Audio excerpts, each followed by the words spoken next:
been seconds. I'm so happy to be here with you. Welcome to Teta's podcast. Okay, I want to start with this. I start in this room and I read in the slides things I wish I have known. I wish I have known that Googling as soon as you get your diagnostic is not a good idea. The survivor guilt is real. The toxic positivity is true. The physical and emotional healing is non linear. The financial toxicity, the medical finances, and all that worries are legit. Like that, way more. Something that I learned that evening that I spent with Dr. Tasha Carlson. For me, it's an honor to have today in my chair the Young Survival Coalition Minnesota state leader, Dr. Tasha Carlson. Thank you so much for being here. Thank you for inviting me.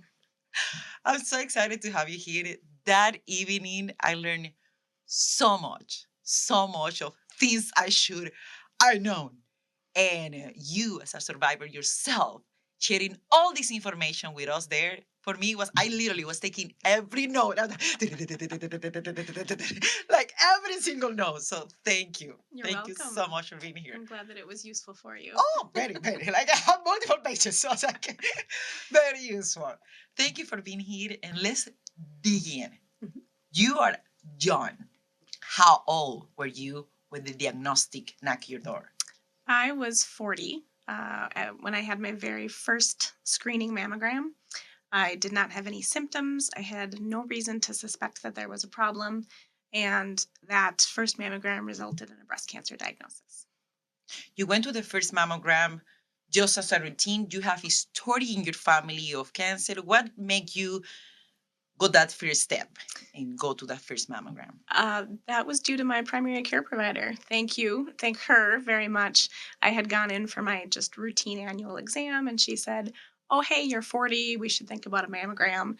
And my first thought was, I don't have time for this. I really don't. But I was very glad that I took her suggestion and I did it. In terms of a family history, my grandmother had breast cancer, but that was when she was in her 80s. So that's Okay. almost like a completely different disease at that point. No one else at that point in my family had breast cancer. Since my diagnosis, my mother was diagnosed after me. So that was interesting. But yeah, there was really nothing to make me overly concerned about breast cancer. Is that is something in the genes? You run the genes, and please educate me about.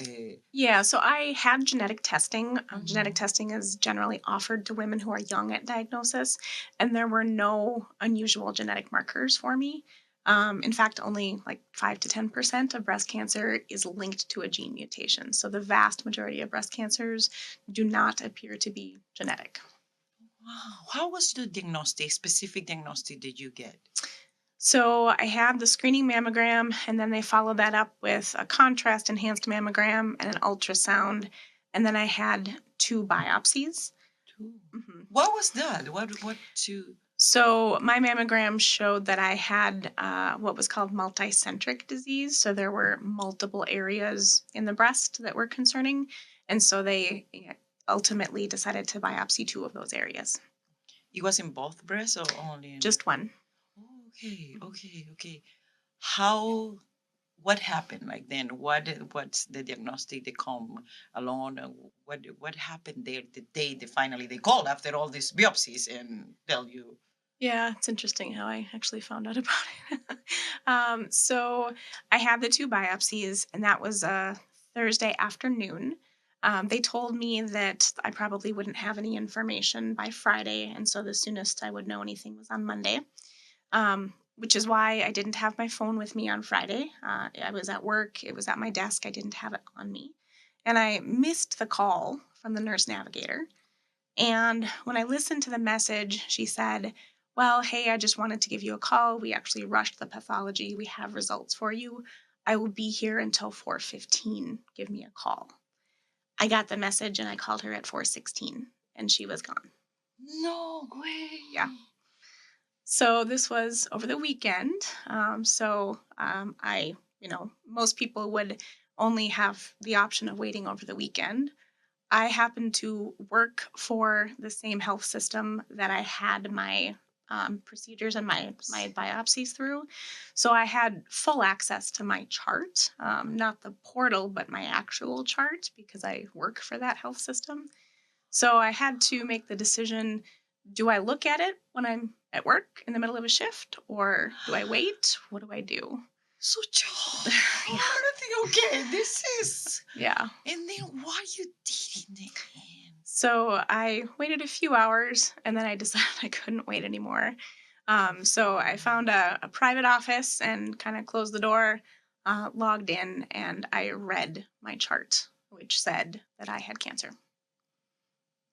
You were alone in a room at work. Correct. Yes, and it's my own fault because that's how I chose to do it. And it also meant that there was nobody for me to talk to over the weekend because this was a Friday evening and there was nobody to talk to until Monday. Um, Exactly. but that is what happened.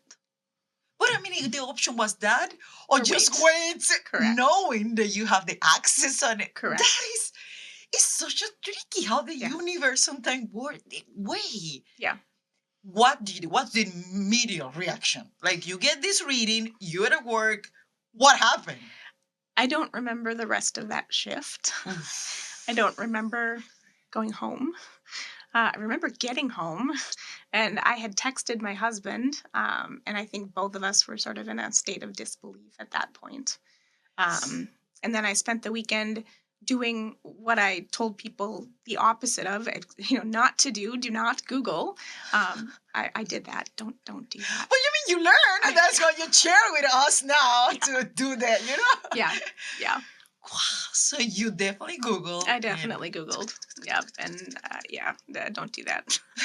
Do not remember if you listen to your doctor. Do not do that. I know so much better than that, and I did it anyway. Wow. Then, like, I feel like sometimes with the fears and anguish and all these style of pile it up, what happened on Monday? So I got a phone call from the nurse navigator on Monday, telling me, yes, these results were positive, which I had known. They already had an appointment scheduled for me with a breast surgeon later that week. And so it was just a matter of waiting until I could see the breast surgeon. And that is also when I realized that the hardest time for me in the whole breast cancer journey is the period between getting a diagnosis and having a treatment plan, because you're just stuck in this unknown reality of what's going to happen. What is next? Yep. And this is still in me. Correct. And this is, and I don't know about you, but I see is it like a little spider? It's growing. My spider is growing inside me. Can we do something? Can we take it out? Can we pills? Yes. Injection? Give me something. Yeah. A spider growing. Yeah. Wow. So then what was the exact diagnostic? My one was invasive ductal carcinoma. What was the exact diagnostic for you? So I was fortunate in that mine was stage 0. So it was ductal carcinoma in situ. So it is cancer that is confined within the ducts, but had not broken out of the ducts yet. Because it was in multiple parts of the breast, my only option was a mastectomy. Lumpectomy was never an option for me. So when I met with the breast surgeon, she explained that and basically said that the choice that I had to make was I going to have a unilateral or a bilateral mastectomy?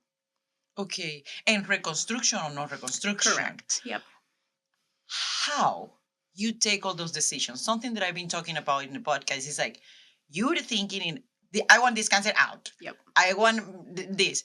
But then in the same time, it's so many decisions that need to be taken. Mm-hmm. How you process in that moment where so many decisions, reconstruction, one boob, not two boobs. How you navigate in that moment? Yeah. So I completely agree. Initially, it's this nebulous area of I want to do something, but I don't know what to do because I don't have a care team yet. And then you get a care team, and then you are given all of these things. You have to decide A, B, C, D, and E, now. Now, exactly. It's like now. Yeah. So it's overwhelming. I knew that I wanted reconstruction. And after meeting with the breast surgeon and meeting with the plastic surgeon, I very much had that feeling like you were talking about, like, I need to get it out. I need to get it out now. I had this voice in my head, this incessant voice that just keeps saying, get it out, get it out, get it out right now. Hear that voice, I hear that voice. Yeah. And then meanwhile, the surgeon is like, okay, what size you want your implants? And I'm like, I just want it out. Yes. Can we Right. just please? Right. And that sort of primal panic response is why I chose to do what I did, which I ultimately regretted. Oh. So I chose to do a unilateral mastectomy for several reasons. First of all, I knew that it was going to be harder to schedule a bilateral mastectomy with the OR time, which would be double what would be required for a unilateral. Plus, you'd have to coordinate two surgeon schedules, the breast surgeon and the plastic surgeon. And I just decided I needed this out as quickly as possible. And so I decided to do a unilateral mastectomy. I also knew that after a bilateral mastectomy, there are no screening tests anymore. There's no mammograms, there's no screening because the breast tissue is theoretically gone. And that made me very nervous because I thought I wanted the reassurance that periodic screening would provide to tell me, hey, you're good. Everything's good. You don't need to worry. I thought I wanted that. I was wrong. I was very, very wrong. So I had the unilateral mastectomy with the expander placement. Okay. And then several months later, I had the exchange surgery. So the expander came out, implant went in. At the same time, the plastic surgeon did a breast reduction on the other side for the purposes of achieving symmetry. I never achieved symmetry. And that was hard for me to kind of get past. I was very disappointed when I took off the bandages and saw what I saw, but I also understood that it was way too soon to judge a final cosmetic outcome. So I waited and waited and waited some more, and nothing was changing. And so eventually, when I had fat grafting on the cancer side, I had a revision on the non-cancer side to try to fix the symmetry issue. And that made it worse. No way. Yeah. Yep. So I had to kind of come to grips with that. And eventually I went back to my plastic surgeon and explained that I was unhappy. He gave me 4 options, and I already knew what he was going to say.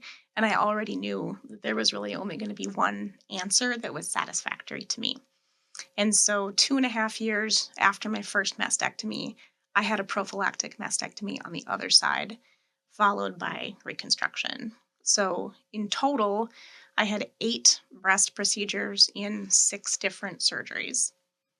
And in a period of what, like 2-3 years? 2.5 years. Well, Not even 2. But by the time the reconstruction was done, it was more like 3 years. Yeah. So in a period of 3 years and more than 8 reconstructions, is something that I feel is like you take the decisions in the moment and they are pressured to take the decisions so fast. Yeah. Sometimes it's the elements that you don't think about. Like, Yeah. and then it's not that you want to ignore that elements, but it's like you don't think about that element. Then after like blinking for twice, oh, actually it's just so much. Wow. Yeah, it very much is. And I was just very fortunate in that I absolutely adore my breast surgeon. And when I went back to her saying, I'm not happy with this cosmetic outcome and I'm really considering doing a prophylactic mastectomy, I'll never forget what she told me. She said, there are many surgeons who would try to dissuade you from this choice. I am not one of those surgeons. And I did not realize until that moment how much I needed to hear that from her, because what she did essentially was she gave me permission to be wrong. And I didn't realize I needed that until right then. Until that very moment. Yeah. There Yeah. is some sense of that validation. Yeah, absolutely. Like for me, it was a big debate between like having or not implant reconstruction, go to the reconstruction journey. Yep. And that I remember the same feeling you're talking about with your plastic surgery. A week, we're talking, well, a little more than 2 weeks, pre-order surgery. I go into her office for an emergency appointment. Yep. Oh, everything was scheduled for reconstruction. And I said, I feel I don't want a reconstruction. I Mhm. don't want to expand it. I just want to be one cut and done. Mhm. It like for me, I just say it, but I kind of hoping for that permission Yep. to she accept my kind of option for like treatment or my option for or what. And then she's saying, she was like, is that what you decide? It will be less surgeries, it will be less like Mhm. it's yeah, is that what you decide? Good. Like, Yeah. like, and that is a ah, okay, I feel the permission Yep. of go through this journey where we have a good team. How you pick it up your team? Because in my case, I chop around so much, I change things like 3 times Oh, yeah. until I find one that's like, yes, I feel comfortable here. I will do with this team. How you chop around or how you find your team right away, how you select your team and how the selection, if you can give a recommendation to people, like how to go on that. Yeah, so I went the breast surgeon that they initially made an appointment with was just through my breast clinic. So when they did the biopsy, they made an appointment with a breast surgeon who's affiliated with that clinic, and fortunately, it was a fantastic decision. I love her; she's phenomenal. I still see her to this day for annual breast exams, and I am very grateful for that because I have found that very few people know how to examine a reconstructed breast. I've had multiple people, do a breast exam on me since surgery, and they do it like they would do a natural breast with normal breast tissue. And you can't do that with reconstruction. You can't. Now, she knows what she's doing. And so she pushes hard, I can promise you that. But she's doing it because she's trying to feel the chest wall underneath it because, that's where cancer can recur. So when I talked with her, she's just like, yeah, you can see me once a year for a breast exam, which is fantastic. She's a surgeon. She's never going to operate on me again. I have no more breast tissue, but she still allows me to see her for a breast exam every year. So I'm very grateful that she does that. They do have a good team. Yeah, I liked. And I you liked my still, after surgical how team. long it's been since the So in this summer it'll be 7 years since the initial exactly diagnosis. after 7 years, you still have that connection and the Mhm. trust. And what you say, this doctor is have nothing to do like in the Right. future with you, a potential Correct. nothing, just like for the well-being of you as a human. Mhm. Doesn't mean how is the emotional part of everything, of all the process. The body, of course, changed a lot, but that brings so many emotional consequences on us. What was that journey since, of course, the beginning and until you are right now? Yeah, I think for me, as I think is common for many people who go through breast cancer, the processing is a bit delayed because for me, I looked at it as like a checklist of things I had to complete. So, okay, I have to have surgery. Check. I have to recover from surgery. Check. I need to start physical therapy. Check. Okay, now it's time for reconstruction. And then this, and then this, and then this. And it wasn't until there were no more next things to do that I could sit back and go, what the hell just happened to me? Exactly. Yeah. And I remember when you were talking in your seminar, Yeah. it was exactly the feeling that I have after like the first 6 months, I may say, or even more than that. It's just in go, go, go, go, Yep. go, go, go, go, go. And there is a kind of like empty space after all that list that you described so perfectly. Is done. It's like, now what? Yep. Now, literally in this moment that it's been, yes, it's what, 6 months, 7 months for me, in this moment is where I finally saying people when people ask me like, "How are you?" I'm like, "Well, physically speaking, Right. I think I'm good, but mentally and psychological is what you mentioned so good. It's not linear. No. I feel right now is when actually I start healing and Yeah. processing Yep. what just the heck happened. Yeah. Like here, right now, after all these months. And people, something that is hard is like when people see me and people say, "Oh, Vanessa, you look so good. You look so good. You, oh, surgery, everything is so good." And it's so much on me right now. Like I cry, I go through emotionals up and down. Tamoxifen is doing struggles on me. Yep. It's just so much of that emotional healing. There is no linear. There is like Yes, exactly. Healing is not linear. And that's something that's really hard for people who haven't gone through a cancer journey to understand because they think that you're done, right? You're done with treatment. Therefore, you're good, except you're not. and that is one something that you mentioned in the like survivor can be remind me like I said it, for some people survivorship is harder than the active treatment. Harder than treatment, it can be, yeah. And I can see that because even in my case, like when I was in treatment, all my family, all my friends, everyone is there, and I hear stories in like in the groups, and everyone is there like alert, like yee yee yee. What do you need? And then it's this emptiness of what like, treatment is done. Okay, that's Bye-bye. it. Bye. Yep. When you're still in so much going. Yeah. That you cannot even. So sometimes it is, and then I feel there is a time when you feel more alone. Yes. I remember I have a crisis like a couple weeks ago because I feel so alone. Even when I have a beautiful community, a beautiful family, amazing organizations like our group, even when I have all the, if I feel alone because of that, it's all that attention that is given, and then it's no more It's over gone. there. Yeah. Yeah, I found that too. And that I think is when I started looking around for support from the breast cancer community because I was finding that the clinics in the medical community wasn't necessarily there for the emotional support. That's not quite their job. And my friends and family didn't really quite understand what I was going through. And so I was looking specifically for people who could understand. And initially, I had a hard time finding that, which was disappointing to me. I remember asking my clinic if they knew about support groups. And they said, "Well, we know about one that meets at the University of Minnesota, but we don't think you'd be a good fit for that because most of those women are stage 4." Which is true, absolutely true. I would not have been a good fit. It wouldn't have been a good fit for me or a good fit for them. But then I wanted an alternative, and they didn't have one for me. And that was very difficult to come to terms with.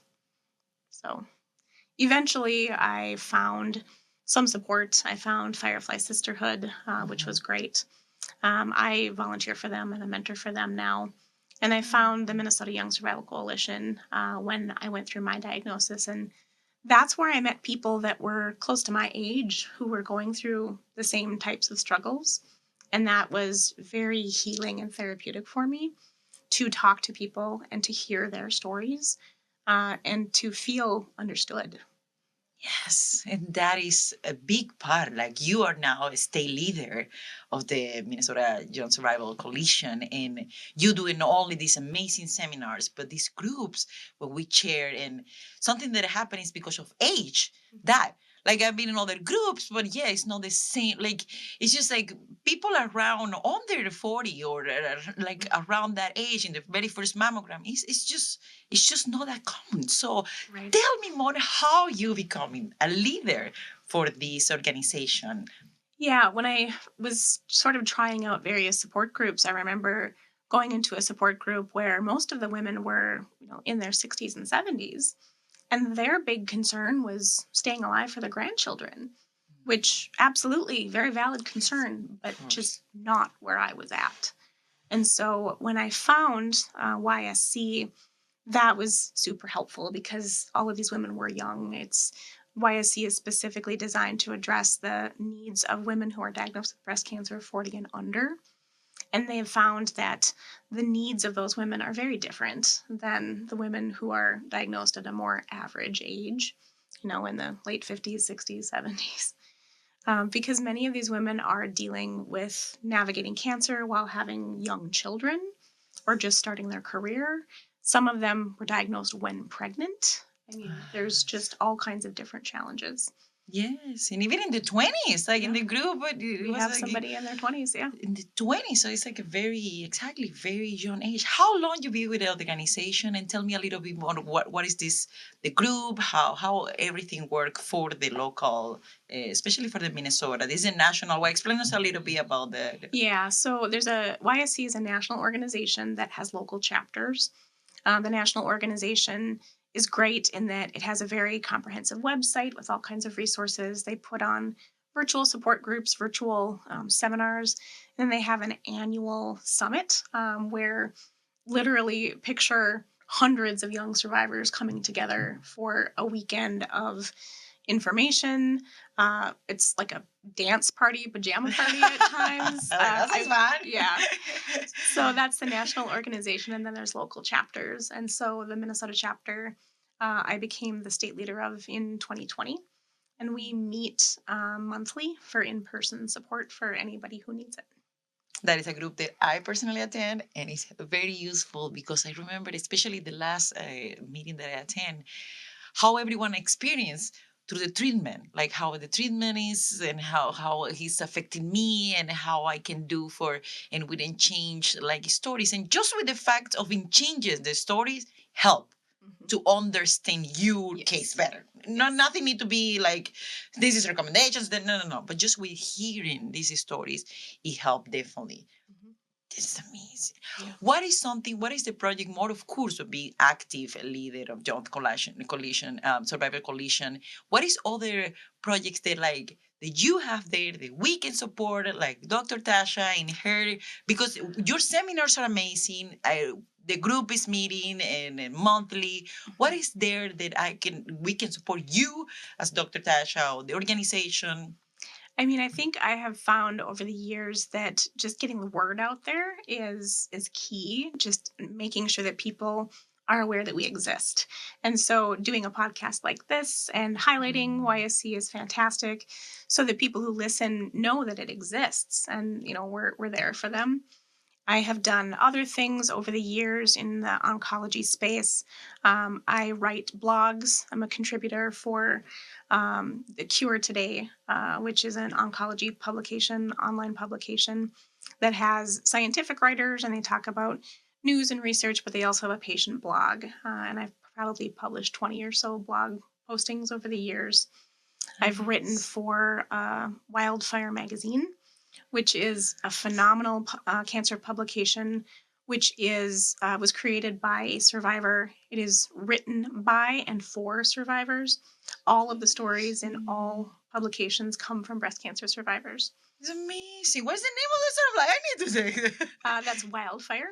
Oh, which is phenomenal. And it's basically a written version of a support group. And that it's the publisher has found that writing is very therapeutic and cathartic, and she tries to draw stories out of people so that they can write themselves. indeed. This is so great. It's something that I want do. I do it in the end of the kind of for wrapping up, and it's just a little questions. First of all, of course, I want to say thank you for sharing your story, for expose and for being such a good leader in getting the word out over there for all of us to, feel not lonely. In the end of the day, it's feel not lonely. Like I remember that feeling where I was like, I'm 39 and I get cancer. I'm the only one. Yeah. And then when I found Joint Survivor Coalition, I was like, oh yeah, no, There's others. It's others. Yeah. I was like, oh, okay, it's others. And we have struggles and we go to different struggles that like we will struggle for some of us are like dating or some of you know what I mean? All the struggles that when you are like in your 80s, in your 70s, or you are already married with your husband, you don't have these struggles as a young that we have. Correct. So it's just such important of this group. So thank you for being here. The website, I feel like yes, it's all over there, and and we have the magazine, and we have the whole. Because thank you for putting there for the people that need this and that youth and they need this. What I do in the end is like these little 5 questions are not like related with nothing deep or nothing, but it's just like a very good question. For me, it's like a reset button of like come back to reality because no matter what, this is a deep, like charge of information and sharing that. And I feel like sometimes when we go on to when what happened and we revisit those. So for that reason, these questions are a little like refresh button so you come back to. So the first question, what is your favorite word in another language that is not English? My favorite word in another language is kintsugi, which is Japanese. It literally translates as golden joinery, which is actually the art of repairing broken pottery. So maybe you've seen pictures of pottery bowls that are put back together and they're kind of adhered, the pieces are adhered to each other with lacquer or epoxy, and then there's gold dust put on top. And then the finished piece has these fine threads or ribbons of gold that joins everything together. And it's a beautiful piece, it's beautiful art. And I very much appreciate the metaphor of making something that was broken and making it new and whole again. And I find that that resonates with my experience. It's so beautiful. Second, your superpower. We all have superpowers. I don't know if I have a superpower. I would say one lesson I've certainly learned through all of this is resilience. That you can persevere even if it's hard, even if it takes time. Resilience, I think, is key in all aspects of life. Good. Another one is if you can be an animal, what animal you would be? And why? I'm probably not very original in this, but I'm a cat person. So I think I'd be a cat, a little bit more independent than some other animals, but yeah. Yeah, that's a good one. Exactly. Cats are not like attention seekers. That's like all the ones over there. What's your favorite place? And this can be any part of the world or any part of your home or any part, like your favorite place variate for all of us. I would say that my favorite place, just generically, is the beach, watching a tropical sunset. Beautiful to have the opportunity, Right. to go there and enjoy it. Unfortunately, I live in the center of the continent, so I was like, yes, we're in Minnesota, yes, but that makes us appreciate a lot of when we go to the beach. We're like, this is true. This is amazing. So yeah, it's all about. Finally, one thing that you are thankful today in your life. I'm thankful for the perspective that cancer has given me. And again, this is cancer related, but I think a lot of things in my life are now kind of touch back to cancer, because it's taught me to let go of some of the little things that maybe I couldn't let go of before, and kind of gave me an appreciation for things that actually matter. It's amazing. That is amazing.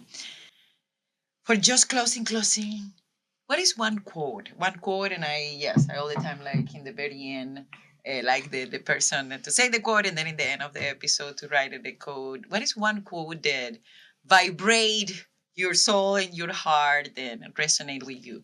So I can't take credit for it because I heard it from somebody. Actually, the publisher of that magazine that I was talking about, Wildfire Magazine, she invites people who have written for her to appear on her podcasts and read their pieces, which I've done. And at the end of it, she always gives a writing prompt, just to help people kind of spark inspiration and get them writing.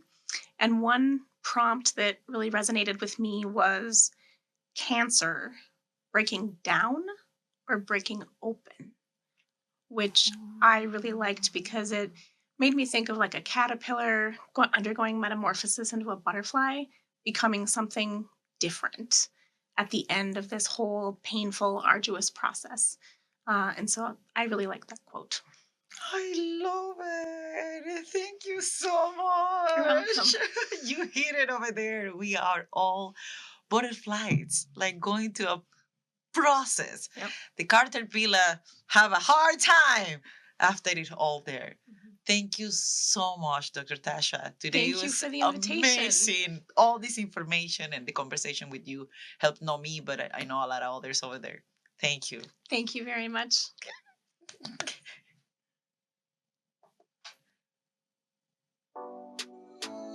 I was waiting for the music. And there was a little delay, like, music. Thank you so much. You're welcome. That was great. Thank you for for having me and for doing For this. sharing, yes. If you don't mind, can Sure. you write like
MBC.